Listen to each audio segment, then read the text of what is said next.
posu moina nuksina ba huji nuksina ba duni ulido aduna hayeng moina paira kanduda mu mosu chingthopagi power do dunga makane ba aduga aidi moigi sengna haibada akoina budi huji se dum admaina khara moi khulai paiba kharana sum haidana ko adubu aina pamisna huji se pia gi matamni na akoi gi nahan makta da su ai ama magi wanate ko khoi gi G5 na amana khoi gi keno gi toba matam da sangai festival gi tokhiba sing gi sengdo kadam ni du tokadam ni haibada sarkar de gi ama di lauthare ba chief secretary na natra amai tokdana santa loiba tokadam ne haibanda thabak ama taragadi equality da chapmana ba miyeng da tokadam ne ba aduna ta da moi gi na adugi khoina mai gi weak point se sum khallaga khoina leiragadi yaroi duine ba adugi pressure du su leiriba hoji MLA suspend leiba singsina su haiba colleges maina di leire haibadi phammi ba singsi de khoina haidu mito miran chana phaman bani na kaisu haiba dugi khara tawbai wadani kaisu masano oina sima tawge haibagi di moi di tholoi ba governor na su tholoi chief secretary su tholoi ba aduna khoi gi leiriba MLA singsina moina su changjalaga khara suggestion piba hoi COSO karika na buding kanna di khoju hona jarasu khwaidagi men mi puwa tabi ke tabdi lai ba duna ta duine ba adagi opposition ni haidana lai ba dusu MLA oina lai ba matam da di opposition adu dam ta uroi da bani na ko manara ngarang su khoi gi kaino na pamu bobina amasu khai gum loi kau thongna raga tawsi khose haibam su hai gum tawe adu main taw budana dum baplap tu tinnar minaraga tawbo matam da sona kan degi sindu su lokthor pangam ga ne ba aduga government gi hujipai ba pia gi sarkar sida su moina pressure tawraga di madugi responsibility kali gi noina asongi dana kem haidi ngasi national highway chalan da badudi kemta haina de natra kemta haina de di ya de ne haraga dum chalan de ba aduga kano khara tawru badugi di amna strict oina huji su dum pha su phagali santa phagali ba ngasi ngarang adu ainu ui khabar da gaida armai tawdana aina haibadi animaki side te gi both side te tobiyo haibane ba akoi na prajada problem oiba prajada taklif oiba prajada kanu oiba sindudi both side tawgadabane ba moi gi na karam background no karam bakano no khangdre moi gi na sum thong thengya da bagi type amda sum thamba dune ba khoina sarkar da sauri su akoi na na biade prajada problem oiba prajada headache oiba dudi chapmana na tobiyo sine ba hoi akoi gi headache oi haidana akoi gi di dum ngasi bok ta chappa ina ngasai thengnai G5 ke du torubai ne haidana mari manga am su na ngarang su dum chappe armai da moi gi di chappa yadra haibani da phagat pa yada bra ba armai na tawraga di equivalent to minaraga di prajana su hoji phami ba pya su afaba ne dum hairakane ba nata su uri ba pose sum khena basina adubu akoi gi MLA singse aidi tasena MLA de heta sauninge di ko hoji su moi sacrifice leina driba nahan nge hairo ki kaino duna mu mai gi ngangba vision mai gi kaino madam inauguration amada ma ngang de congress te changa pa congress ka tina BJP ha de wakhang mai mentality am thina wow ngang ning tare ba santa ina habdi adu gum bodo tholei aduregi ngasi akhoi gi kaino gi khoi oja tamoi bom chana su mai ngasi inauguration amada su masu man thopam punga ngang ain haise adu gum ngang ba myam do khoi di praja khoi di tara badadi sauning bodo dum poe ha ba khoi na moi mapan thong ngang na du sokpudi manung da yana ba potu da chaminari ba khara duna moi huji sarkar mak semdraga su apun ba thabak to tongmina ba kai ge ba adu de amta tawde ba tho law ba khatai wane hujisu kaemta khoi huji leiba situation se pura moi de Khemchand de huji ai adum haisni Khemchand de MLA any MLA amta da moi huji wakhal da IDP ne lauriba khongiba amado anyhow mafam chinggi ro tamgi ro loi tawdu se moi amada hapte adurege khoi MP gi ngasai santana haido hoi kainogi budi tampaki budi khara handak ti ngang kharotana tawe aduga ama athar sidi kari orige ba man tawrisi ma MP mane thambai athar kai thoi ge boji pop ngasi bauta madi seng na habada communal anisigi mayai de lega natra santa da man sin to boyara bane ma mediator adu mediator mo de ma to boyara bane ba sok tong mak torokte ba adu na karim ta haide ba moi kan no opposition party na su adu ko bodin moi su lo sala thamme ba hairoga vote kan ba adu a karim kan vote chor gadi chor an taw lei ba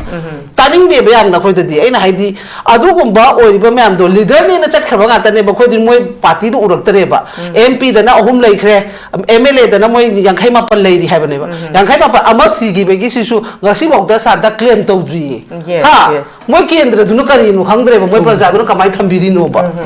na 6 months ta claim to godam to jibok to dri chahi bo hela mane ba sine ba khoi de lei ba se adu na yam na leader oi ba mising sigi mating yam cha da ba se si masi yamna kanong oire khoi de yeng ba yamna hangoi tu ko chaba mo oire ba moi su ubuda aduna su ngasi afaba ma ngasi ai gi kendra ni seng na habada Khemchand hai ba khoi gi tamo Khemchand se ai gi dimaning mamang aina thoksu la ka le ni mana yumnang kai le ne ba adu bu ai dum hai sine ba ma ngasi do drama on to bigen maram de ai su me ama uba mi ubram ni na ko highway thadoi harau kra ga nungdang na mana hana thue adu nuala chari ade kem hai di ai na hai se ama magi wa na te ba afaba tawbiyo ba khoi ju loi nusi ba moi kanam ta tongan ba ngai ta bam ta leite ba in habdi ngasi wari ba kholi ba se ngasi moi MLA on phami ba sina su po om ba tar ga di cho cham po da po men khalo chi gi tam pak da hai ba di any fruit ta po men khalo sigi situation je tong matam moi thamoi na kai khan ga da ge hai ba adolom ta changjan bi hai ba ne ba moi political gi moi gi game play se tawbi re no hai ba ne ba moi ade center na fana toro por ga su moi na sida mana ba matam da kana ne henjen ba ngam doi no ngasi seng na hamda Mamta Banerjee se dum nupi thengnari sine ba asanta adum thengna dro West Bengal ma thengna dro any field ne ma thengnari se mi gi sam da kanu oe ba aduna khoi gi de dugum ba se leite aduna athara hai ba kanu sisu parliament phammim ni mai gi oi ba side te gi e community si ga wai sana dana sigi situation ma puthore ha ba se ma 2024 da ka gi ni chahi phara mani chahi bu helam mani natra ma ngasi bok ta negotiation gi pot se amat tholok te ba hoi ama kano sina koi ki valley ki MP sina budi khara chacha khoja dana jal jeevan adu ada khara ma budi khara bu to jari ai nai se adu ka ma mana pura koi ki MP ani kha ka hi ba cha ma ne ba Rajya Sabha da ma Lok Sabha da pham ba cha ma na lai re ba adu kari no sini da adu ta khoi na amatta ne hai bai pot oi tar ga di ai nai se ama ma gi chai bai wa na te Manipur ma cha nga ta ni har di Manipur gi oi ba problem situation se moina leader oi na pham ma bani na mai gi party do side ta tham bi khra ga han praja se ma su ngasi ka rai bado hai ri ba mayam du na thadara kan da ma se ka gi bani ko hai ba gi minung si ma ngasi moina Congress boy gera BJP ga any political party da tawri ba khodi mak se moina ga ji da chali se ji du na ya roi ba mara sonda ba gi praja du na boto nambi dre ga di ji du na ka su lu na tawroi du ne ba ji du na ma bu masa khangali se kana na no sonda wa da na yamna kan woina lei ba mayam sina khangali ne ha ba sima su moina khangbi ga dam ne ba du di ma gi first priority kana da pi ga dam no ha ba da praja se da pi ga dam ne ha ba suma su ma khang ga dam ne ba ma heta MP ni outer gi ne ha heta karak pa na te ba mayam du na thadar kan da ya de ha ba no khoi ngasi khanari ba me tha de khanari ba ku gi na su dum thadar am do ni santa ai nai se adu mayam du na to bi tar ga di solution du mana problem tho sin da to bom thok tro adu tau de ba aduna masi gum bali da se ai na khai sumaina sum hai ba di moi na di warau ba ko warau ni ngai di thok te ba ai na hajeri se akhoi na habde akhoi na ngang se tar ga moi sau hai ba na te ba situation do akhoi na ngang se tar e praja akhoi na lak ngasi phami ba santana phami ba koi tamo na phami ba khoi sidi praja gi uri bo on ground on field gi moi gi voice to thangat pe wa ne ba noi sumai na tawre IDP sumai lai habde moi na adu gi positive to on thoga moina mu sarkar huji paliba governor da bu oiro duregi chief secretary oiro ju le haliba sida natraga da moi manung da tanaraga handak sidi akhoi loim sacrifice tawna si praja singa suyam na wara banina ado leader se smaina mu putho se na puthoro ne madoi du da yade na center na utang hai direction of praja khoi mem leiri ba kari gi da maktai gi state amagi chief minister putho podan na kari gi yade no na akhoi dum voice tok pa yai ba moi gi da maksu santa khoi thok bi ba yai ba taw bu taw gi araga di taw da ba mai gi selfish oina ba sidane ba khoina ngasi ngai jidi akhoi gi kano sing do loi to khro ba hoji khanari ba moi mari manga do to khro ba moi heng hekta puthoro ba moi dara du degi aw bai no mai ohen gira mo any person ma moi puthoro ba akhoi dum hai ge ba situation san control to ma boda du kui dire kai no 27 da moi ngasi situation se control to da 27 da bola ani adu ka ning santi wen Manipur se leitar di madudai du da mu choice tawaga ma mu hen be aina matam khara si di moi pinabam thoktro sacrifice like sacrifice yaw ding suya yaroi masa na media da tho punga ngang bai wani nahan ge hero ki ngang du su ma su yam educated ama oiraga yam na ta ba da ko yam nungai te habadi atopa mana harak pani seng na hado opposition ga harak pani ka hadi amu moi kan ugi dong do bani hai ngasi moi ran to chamin nari ba potu da armana ga ngang mo do ngang haning de noi masen blame tong no haibena te praja da ngasi oirei ba nahan icha nupa mayum da changja ge habda masam phoi rei ba do madu gu mam yam do ubiu haibani ngasi ba tamona chang ba da santana di hai ma horen ke to ba adu gu situation je thon da ba ngasi nung ngam mo dum chang su hai mo na gor bo na una ge di dum yai na to santai nai se ngasi huje dum khutak do order थोप याबा सुमाय तौरबदुदा हयें कारने गुंबा सिगी area सिगी लेइबे relief camp सिदा CBC मफम सिगी chip सिदा कनागुंबा any person मसिना खुद थाबा मतमदा अखोई government की side की सुमाइना suit and side order कायदा दुमाना दुम थोखर लोइरे हैबनिदा अदो अखोई गवर्नमेंट सिसु अखोइना सुम हायर लाकपा सेंटर की मियेंग की मखादा दुम रन तौबनिना अदुना एग्जांपल ओइना आइन हाना G5 ना थोखिबा पोतुदा G5 सपोर्ट तौबा तौदबई वा नते मदोइदुदा इंस्ट्रक्शन माना चीफ सेक्रेटरी ने पिथरकपदो अरमाइन तौदना पिथरगा पुनमक्से शांति लेहनगेदि मोय मखुते am chown हुजिसु लेरिबा positive ngata ne ozani dagi tabiri bise khogi honorable MLA gi Khongchat si ma masa matomda BJP gi MLA oraga su atop MLA kanam yaudro su ma masa individual oina changli basigi kano si yamna afaba positive oina ozani na su thambiri adu mi oi bai si haidi amana ma haine ma haine du sai ozana panbiba well done is well said haibasi haidi haibedagi tawthorapaduna hena mathau tai haibasi ma masi edumak yamna endorse tawba yaba statement amakhakne masig matang da ina oza suta da lakchani se haiba BJP gi masing chuna leire adubu oza Khemchand honorable MLA Khemchand khakta da chigi wakhal je khallaga nui kanamtana initiative masigi se lawak ta targa su aigi oiba karigumba amadi tawdaba yadre kaibagi mahaki yam positive minded oiba amakhak khongthang amakhak mahakna changaga tawraibase aduga atopa singsina haidi khalambadi yai aduma pu thabak oinadi uthoraktabaje khenabadi uriba sigi matangdadi oza sutagi kanodadi point of view da masi kari kamain yembe kamain thambiri aham tada koi ki window tv yengbe ba paja kadum ta kurun jari adu ngasi ki panelist oina pambiri bata kama musung cha nu pa santa gi pham da hari amaram da ai gi ta seng na ha bada ai gi sinjamai kendra ni honorable Khemchand se ko adu bu mana ngasi chalu basigi di ta seng na phayena khalle di koina ngasi yai ya de yekna boina sum government gi through side te gi sum uhan ba kholamba myam do kitang di masi yai habadu kai gi no de moi ge du relief camp de leba khoi nu pa amana su haibane ba khoi am ware sarkar na thuna amtang khoi gi porefam se hanjanna ba simbiu khopiu kai na mai gi masai personal adum hairak pa yaw bane ba ko aduna maram oraga mana thangu basibu di phai tawbudabu aigi wakhal da di ta seng na moina tawge na sigi post ta seng na mamang da khoi gi Congress ki president la kaino Mega Chandra na amana moi gi MP vote matang da su kai lam no ma sanda du da su relief camp chali kai na taw ki ba lai gi bani adu dai gi amana sum lai re du gi hairo ki nahan chan pan su jai gi bal tu ra de sham gi ko adu bu aina adu nei hai se chatpat gi post se ta seng na yam kana masi kaino oi badi na te ba oibadi nate di oiragadi matam du chatpadu mai hobo matam ne in hai se 2024 du di ado kai su thoido problem thoki de ko adu moi adum kai no to adu na yanari ba pot se ta se na khoi gi dum yana ba se leibran khale khara yaning da ba khara duga center ga tawraga tawbade gi tawbran khale adu gi pot da akhoi gi hujik lai ba MLA sin si su moina matam chana masana seng na ha ba da si hujik na suspend lai ba MLA wani matam du ma su mohon mantri go oidana ko sarkar sem ba yauba MLA ma oibane ba aloi du moina manaraga lobang amdribana karigi ngasi lawreisina karambano haibade akhoida di thajaba se praja mo oina idi leite ba leite haba means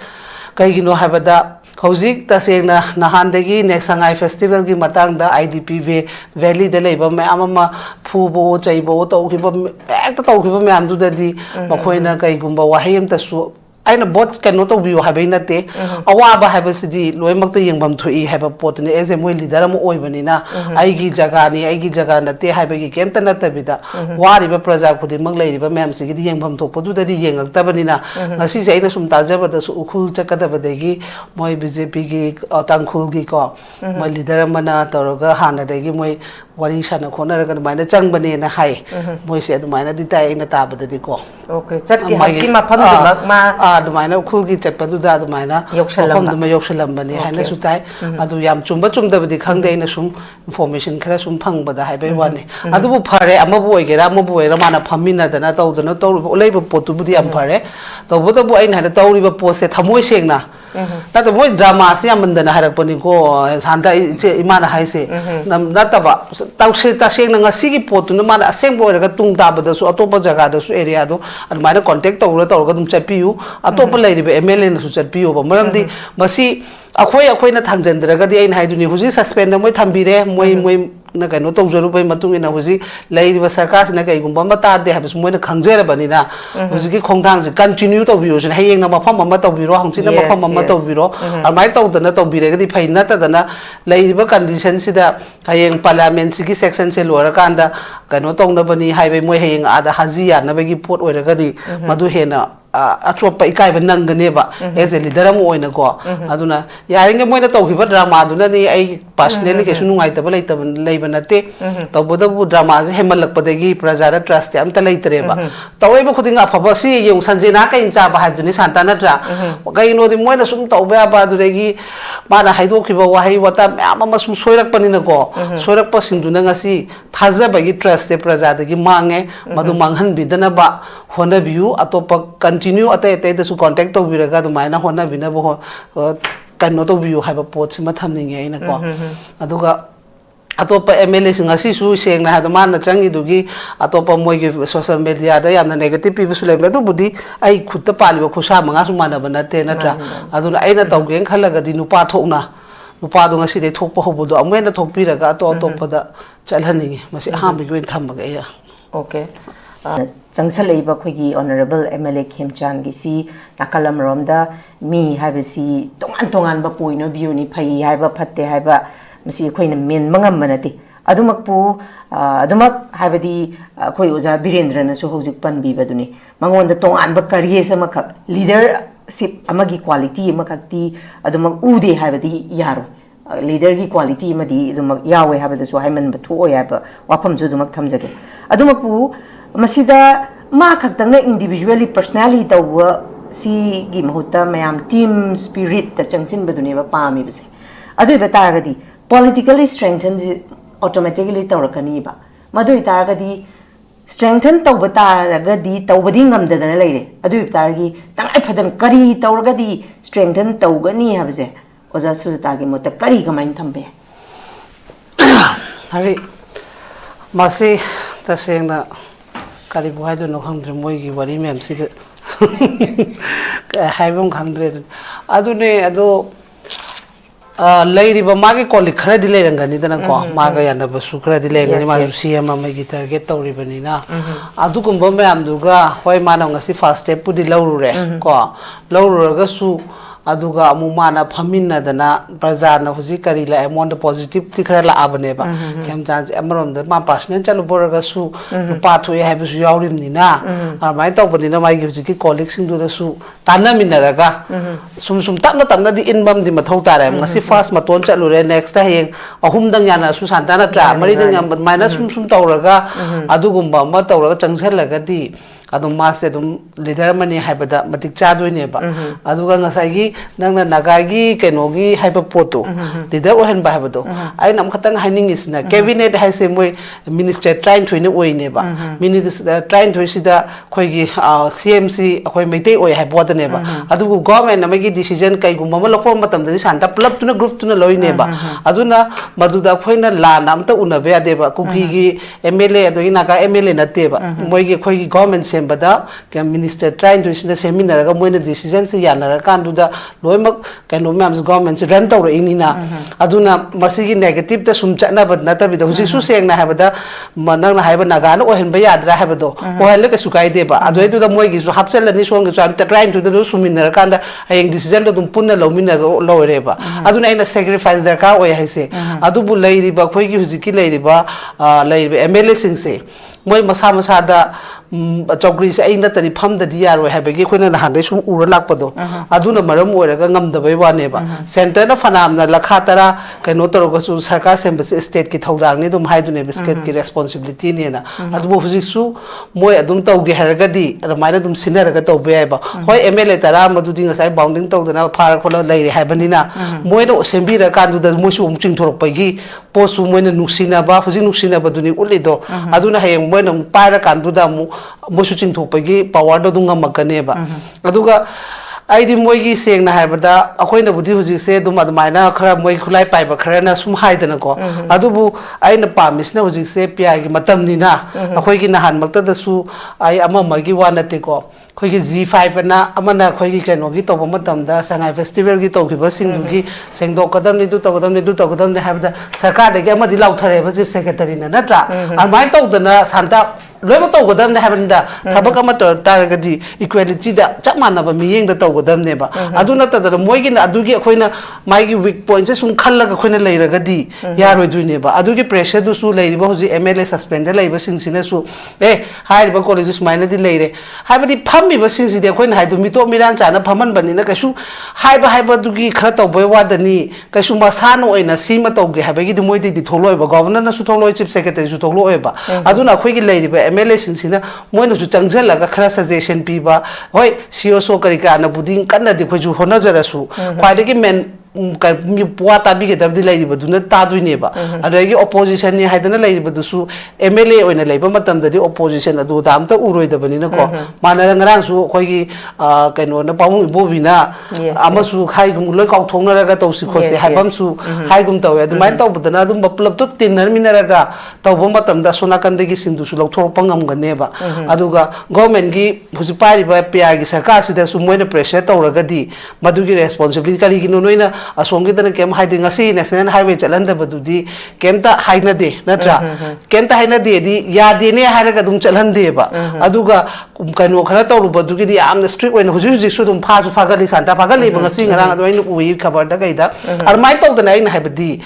ꯑꯅꯤꯃꯛꯀꯤ ꯁꯥꯏꯗꯇꯒꯤ boat ꯁꯥꯏꯗꯇ ꯇꯧꯕꯤꯌꯨ ꯍꯥꯏꯕꯅꯦꯕ ꯑꯩꯈꯣꯏꯅ ꯍꯥꯏꯗꯤ ꯄ꯭ꯔꯖꯥꯗ problem ꯑꯣꯏꯕ ꯄ꯭ꯔꯖꯥꯗ ꯇꯛꯂꯤꯐ ꯑꯣꯏꯕ ꯄ꯭ꯔꯖꯥꯗ ꯀꯩꯅꯣ ꯑꯣꯏꯕꯁꯤꯡꯗꯨꯗꯤ ꯕꯣꯠ ꯁꯥꯏꯗ ꯇꯧꯒꯗꯕꯅꯦꯕ ꯃꯣꯏꯒꯤꯅ ꯀꯔꯝꯕ ꯒ꯭ꯔꯥꯎꯟꯅꯣ ꯀꯔꯝꯕ ꯀꯩꯅꯣꯅꯣ ꯈꯪꯗ꯭ꯔꯦ ꯃꯣꯏꯒꯤꯅ ꯁꯨꯝ ꯊꯣꯡ ꯊꯦꯡ ꯌꯥꯗꯕꯒꯤ ꯇꯥꯏꯞ ꯑꯝꯗ ꯁꯨꯝ ꯊꯝꯕꯗꯨꯅꯦꯕ ꯑꯩꯈꯣꯏꯅ ꯁꯔꯀꯥꯔꯗ ꯁꯥꯎꯔꯤꯁꯤꯁꯨ ꯑꯩꯈꯣꯏꯅ ꯍꯥꯏꯅ ꯌꯥꯗꯦ ꯄ꯭ꯔꯖꯥꯗ ꯄ꯭ꯔꯣꯕ꯭ꯂꯦꯝ ꯑꯣꯏꯕ ꯄ꯭ꯔꯖꯥꯗ ꯍꯦꯗꯦꯛ ꯑꯣꯏꯕꯗꯨꯗꯤ ꯆꯞ ꯃꯥꯟꯅꯅ ꯇꯧꯕꯤꯌꯨ ꯁꯤꯅꯦꯕ ꯍꯣꯏ ꯑꯩꯈꯣꯏꯒꯤ ꯍꯦꯗꯦꯛ ꯑꯣꯏ ꯍꯥꯏꯗꯅ ꯑꯩꯈꯣꯏꯒꯤꯗꯤ ꯑꯗꯨꯝ ꯉꯁꯤꯐꯥꯎꯗ ꯆꯠꯄ ꯑꯩꯅ ꯉꯁꯥꯏ ꯊꯦꯡꯅꯩ G5 ꯑꯗꯨ ꯇꯧꯔꯨꯕꯩꯅꯦ ꯍꯥꯏꯗꯅ 3-4 ꯑꯃꯁꯨ ꯉꯔꯥꯡꯁꯨ ꯑꯗꯨꯝ ꯆꯠꯄꯦ ꯑꯗꯨꯃꯥꯏꯅ ꯇꯧ ꯃꯣꯏꯒꯤꯗꯤ ꯆꯠꯄ ꯌꯥꯗ꯭ꯔꯥ ꯍꯥꯏꯕꯅꯤꯗ ꯐꯥꯒꯠꯄ ꯌꯥꯗꯕ꯭ꯔꯥꯕ ꯑꯗꯨꯃꯥꯏꯅ ꯇꯧꯔꯒꯗꯤ ꯏꯀ꯭ꯋꯤꯚꯂꯦꯟꯇꯣ ꯇꯧꯃꯤꯟꯅꯔꯒꯗꯤ ꯄ꯭ꯔꯖꯥꯅꯁꯨ ꯍꯧꯖꯤꯛ ꯐꯝꯃꯤꯕ PRꯁꯤꯁꯨ ꯑꯐꯕꯅꯦ ꯑꯗꯨꯝ ꯍꯥꯏꯔꯛꯀꯅꯦꯕ ꯅꯠꯇꯗ ꯁꯨꯝ ꯎꯔꯤꯕ ꯄꯣꯠꯁꯦ ꯁꯨꯝ ꯈꯦꯠꯅꯕꯁꯤꯅ ꯑꯗꯨꯕꯨ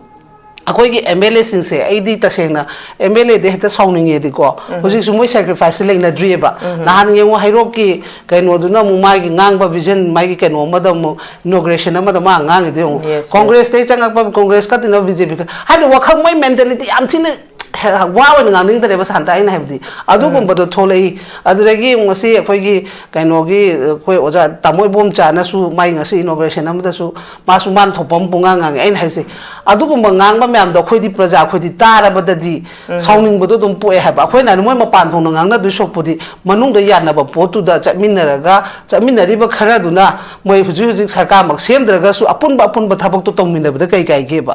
ꯑꯗꯨꯗꯤ ꯑꯝꯇ ꯇꯧꯗꯦꯕ ꯊꯣꯛꯑ ꯂꯥꯎꯕ ꯈꯛꯇꯒꯤ ꯋꯥꯅꯦꯕ ꯍꯧꯖꯤꯛꯁꯨ ꯀꯩꯝꯇ ꯑꯩꯈꯣꯏ ꯍꯧꯖꯤꯛ ꯂꯩꯔꯤꯕ ꯁꯤꯆꯨꯋꯦꯁꯟꯁꯦ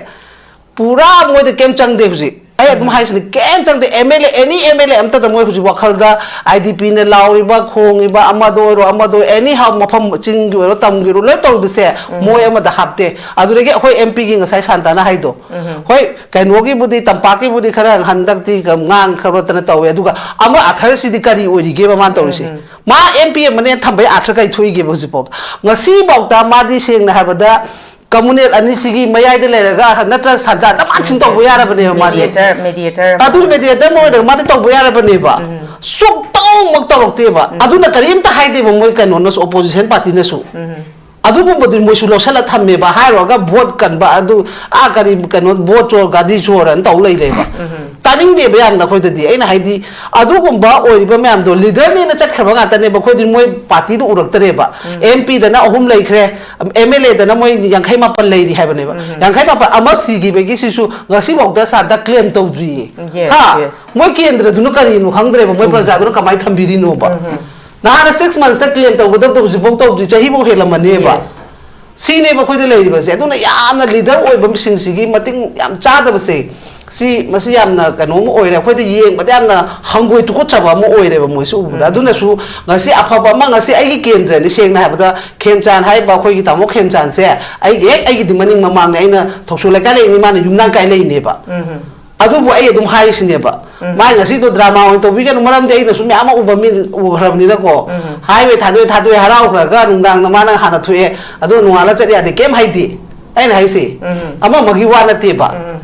afaba to biyo ba khoi ju loi lu si ba moi kanam ta tongan ba ngai ta bam ta leite ba in habdi ngasi wari ba kholi ba se ngasi moi MLA on phami ba sina su po om ba tar ga di cho cham po da po men khalo chi gi tam pak da hai ba di any fruit ta po men khalo si gi situation je to mo ta moi thamoi na kai khan ga da ge hai ba adu lom ta changjan biyo hai ba ne ba moi political gi moi gi game play se to bi re no hai ba ne ba moi ade center na fanda to ro por ga su moi na sida mana ba matam da kana ne henjen ba ngam doi no ngasi seng na hamda Mamta Banerjee se dum nupi thengnari sine ba asanta dum thengna dro West Bengal ma thengna dro any field ni ma thengnari se mi gi sam na dar kanu oe ba aduna khoi gi de dugum ba se leite aduna athara hai ba kanu sisu parliament phammim ni mai gi oi ba side te gi e community si ga wai sana dana sigi situation ma puthore ha ba se ma 2024 da ka gi ni chahi phara mani chahi bu helam mani natra ma ngasi bok ta negotiation gi pot se amat tholok te ba hoi ama kano sina koi gi valley gi MP sina budi khara chacha khoja dana jal jeevan adu ada khara ma budi khara bu to jari ai nai se adu ka ma mana pura koi gi MP ani kha ka gi ba cha ma ne ba Rajya Sabha da ma Lok Sabha da pham ba cha ma na lai re ba adu kari no sini da adu ta khoi na amatta ne hai bai pot oi tar ga di ai nai se ama ma gi chai bai wa na te Manipur ma cha nga ta ni har di Manipur gi oi ba problem situation se moina leader oi na pham ma bani na mai gi party ro side ta tham bi khra ga han praja se ma su ngasi ka rai bado hai ri ba mayam du na thadara kan da ma se ka gi bani ko hai ba gi minung si ma ngasi moina Congress boy gera BJP go any political party da tawri ba khodi mak se moina ga ji da chali se ji du na ya roi ba mara sonda ba gi praja du na boto nambi dre ga di ji du na ka su lu na tawroi du ne ba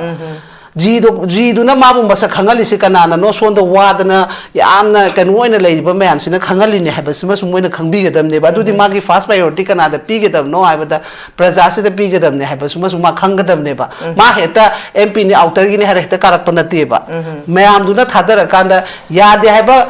no khoi ngasi khanari ba me tha de khanari ba ku gi na su dum thadar am do ni santa ai nai se adu mayam du na to bi tar ga di solution du mana problem tho sin da to bom thok tro adu tau de ba aduna masi gum bali da se ai na khai sumaina sum hai ba du moi na di warau ba ko warau ni ngai di thok te ba ai na hajeri se akhoi na hai de akhoi na ngang se tar ga moi sau hai ba na te ba situation do akhoi na ngang se tar e praja akhoi na lak ngasi phami ba santa na phami ba koi tamo na phami ba khoi sidi praja gi uri bo on ground on field gi moi gi voice to thangat pe wa ne ba noi sumai na tawre IDP sumai lai hai de moi na adu gi positive to on thoga moina mu sarkar huji paliba governor da bu oiro duregi chief secretary waru ju le haliba sida natraga da moi manung da tanaraga handak sidi akhoi lomi sacrifice tawna si praja singa su yam wara banina ado leader se smaina mu putho se na puthoro ne madoi du da yade na center na utang high direction of praja akhoi mem leiri ba kari gi da makta gi state amagi chief minister putho padan na kari gi yade no na akhoi dum voice tok pa yai ba moi gi da maksu santa khoi thok bi ba yai ba taw bu taw gi araga di taw da ba mai gi selfish oina ba sida ne ba khoi ngasi ngai jidi akhoi gi kan wasing do loi to khro ba hoji khanari ba moi mari manga do to khro ba moi heng hekta puthoro ba moi dara du degi aw bai no mai hengira mo henge any person ma moi puthoro ba akhoi dum hai ge ba situation san control to ma boda du kui dire kai no 27 da moi ngasi situation se control to da 27 da bola ani adu ka ning santi wen Manipur se laita di madudai du da mu choice ta ga mu hen be ai na matam khara si di moi pinabam thoktro sacrifice like this sacrifice yaw ding suya ya roi masa na media da tho punga ngang bai wani nahan ge hairo ki ngang du su ma su yam educated ama oiraga yam na ta ba da ko yam nungai te habadi atopa mana harak pani seng na hado opposition na ga harak pani ka hadi amu moi kan nugi dong do bani hai ngasi moi ran to chamin nari ba potu da armana ga ngang mo do ngang haning de noi ma sem blame tong no hai benate praja da ngasi oirei ba nahan icha nu pa mayum da changja ge habda masam phoi rei ba do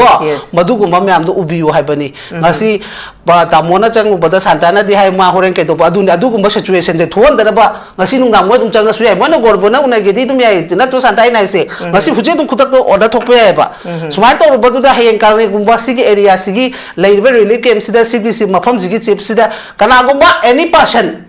amabo oigera mo moigera masina khut thaba matamda akoi government gi side tegi sumaina suit and side order kai da dumana dum thokha loire habani da ado akoi gi government si su akoi na sum hire lakpa center gi miyeng gi makha da dum run tawbani na aduna example oina aina na G5 na thokiba pot da G5 support to da bai wan nate madoi du da instruction mana chief secretary na pitharak podo armain tawdana pitharaga puna makse santi lehen ge di moi makhuti am chaun huji su leiri ba ado MLA sinsina moi gi tobom thopa thodang ama loraba adoi tari dum normal si se khoina dum pujar kadam neba center na fanam thingsanu aina haise central force fanam thamsanu ai gi state aina panje gadam ne haba pot da dum akhoina dum hona ba yae ba sengna the central force city state ki mateng bang hoi musu puti president rule tham grabani na 356 alai kramni na kano to khre ko ado 55 te dum state ki mateng pang boina lakhi bane mo di ado akhoi aphaba thabak to boda central force ngaire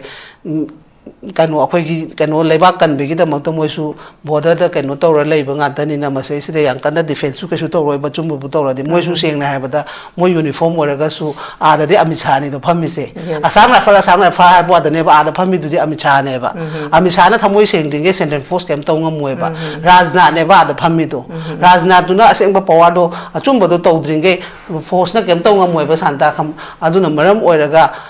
madu puna maktuna loi sanara pangantani na masi kamai tawra tawsige habise koi leiba mihutta huji suspend oina leiba singsina amuktang huji ti gyan tabiro sai pelak taba phongdorei do asongi su phongdorok pane ba tamo Khemchand da dum hairak pane amtang su kano tawbiraga tawbina ba kaina madu gi thamoi gi nungai taba do songi nungai taba su leire songi nungai taba su leire as a leader moina makha taba step changjen biu haidana ai ngasi discussion gi thong sida haijari. Okay, thank you. Yam nungai jai thagachari.